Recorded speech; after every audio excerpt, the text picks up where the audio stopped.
Trump tells the Post he's not ready to embrace Somaliland independence, unlike pal Netanyahu. President Trump told the Post that he won't quickly follow Israeli Prime Minister Benjamin Netanyahu in recognizing the independence of Somaliland, saying he has to study his longtime Mideast allies' pitch on behalf of the breakaway republic.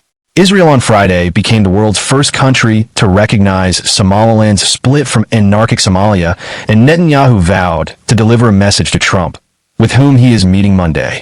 I'll communicate to President Trump your willingness and desire to join the Abraham Accords, Netanyahu told Somaliland President Abdirahman Mohamed Abdullahi in a video call celebrating the diplomatic breakthrough. But Trump said that he wasn't swayed and expects his talks with Netanyahu will prioritize the Gaza Strip, where Trump brokered an October ceasefire and now chairs a United Nations-approved Board of Peace to oversee implementation and reconstruction.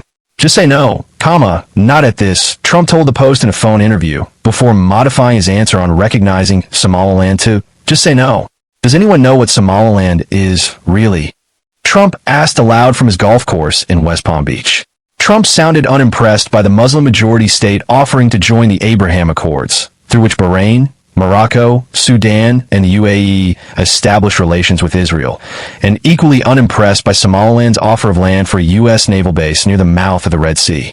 Asked about Somaliland's offer to the U.S. of a port on the strategically important Gulf of Aden, Trump dismissively replied, "Big deal. Everything is under study," the president added. "We'll study it. I study a lot of things and always make great decisions, and they turn out to be correct." General Dagvin Anderson, the chief of U.S. Africa Command, visited Somaliland last month, buoying local hopes for a deal with the U.S. as some of Trump's key MAGA loyalists rally behind the little-known region. One of Trump's most ardent allies in Congress, Representative Scott Perry, is the sponsor of the Republic of Somaliland Independence Act, with co-sponsors including Representatives Tom Tiffany, Republican Wisconsin, Andy Ogles, Republican Tennessee, and Tim Burchett, Republican Tennessee.